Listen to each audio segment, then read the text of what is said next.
佢被包養佢嗰個啊，係我老豆嚟噶。咁點解你會可以喺埋一齊嘅？其實你由始至終都知道係咁樣嘅，係咪？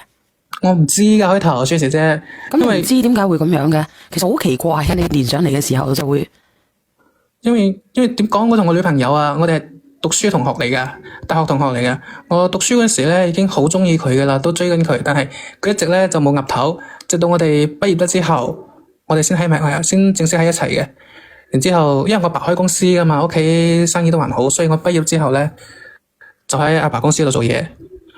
咁咁你真係有錢仔嚟嘅喎，其實都還好啦。你話都算啦，其實都算啊。係啊，但我同我女朋友咧，因為我真係好中意佢，我諗住話同佢一齊嘅。但係我哋行咗一年之後，我打算帶佢翻屋企，見一見我阿爸阿媽啦，咁啦，係咪先？咁我覺得要進一步啊嘛，咁都要咁做嘅。但係唔知點解啊，我帶咗佢翻去之後，我媽咧就好中意佢，因為我女朋友都好體貼老人嘅，真係好中意佢，而且好贊成我哋。但係我阿爸咧就，我媽係贊成我哋喺埋一齊嘅，覺得可以噶。佢話呢個女仔幾好人啊，你哋叫我爭取啊咁。咁我冇開心啊，但係唔知點解我阿爸嗰陣時咧就好直接咁話反對我哋喺埋一齊，仲話嗰個女人配唔起我，話佢一眼睇出呢個人就係一個貪慕虛榮嘅，係一個拜金嘅女，唔值得同佢一齊，要我同佢分開。咁當時我企到正啊，我話你都唔識我女朋友，你點可以咁話佢噶？係咪先？我哋行咗一年啦，我唔知我女朋友咩人咩？你憑咩咁講我女朋友啊？雖然係我阿爸啫，我咪同佢爭論咗幾句咯。但我爸就企行啊，次次都同我講呢件事，所以我仲同佢嘈咗好幾次啊。所以我為咗話費事啦，畢竟嗰個係我阿爸係嘛，我咪搬出嚟同我女朋友住咯。所以係我哋又因為我阿爸唔同意嘛，所以我哋又一直咁拍拖，又冇話搞啲其他咩嘢。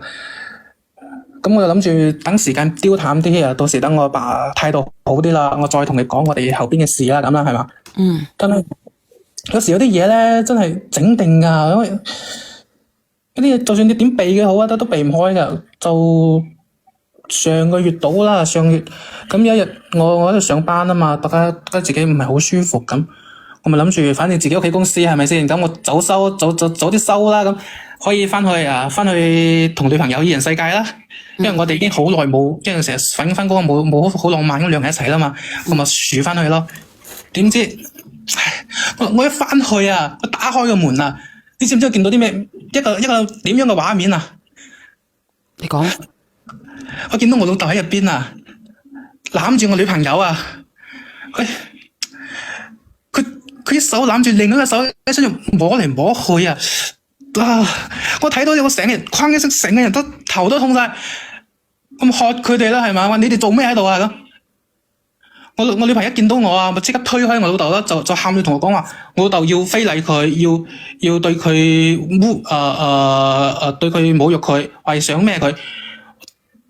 咁我嗰時一時火，即係都唔叫火滾啊！即係我當時我腦好似通晒咁啦，我就手咁，我唔知揸起咗嗰啲咩嘢，衝過去。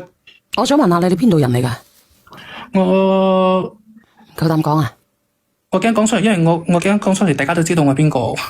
因為我屋企喺我呢度都比較出名。咁唔好講，咁唔好講啦。係咯，不過珠三角嘅，我係講我珠三角嘅。我聽你把聲都知道你珠三角啦，叔馬哥哥。因為即係當時我唔小心吉傷咗我阿爸咯。咁阿爸當時拿住個傷口同我講，話我係懵仔，話我乜都唔知。佢話嗰個女人啊，係佢之前包噶，係玩到厭咗唔要噶。我又去搵佢。咁當時我聽到呢啲說話，我成個人啊我都唔知點啦，我頭亂晒。我問我女朋友話，個爸講係咪真啊？佢認啊，佢話係啊。佢當時屋企環境唔好喎，讀書冇錢喎，人哋介紹佢話識個叔父啊，俾錢佢讀書，平時陪一陪佢咁。但係你知唔知算嚟啫？我之前啊，我識嘅女朋友啊，係一個好單純嘅女人嚟噶。我諗唔到佢竟然俾人包啊！而且退一萬步講啊，我都諗唔到我爸係一個咁樣嘅人嚟㗎。因為平時喺屋企，我感覺佢同我媽感情好好㗎嘛。佢咁做點對得住我媽啊？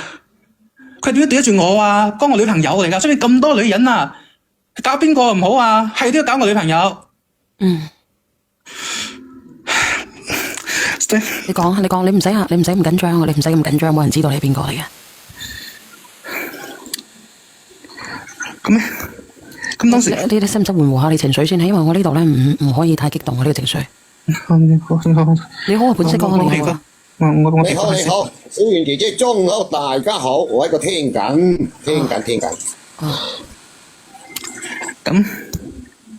咁我咪吉傷咗佢嘅，吉傷咗我老豆嘅。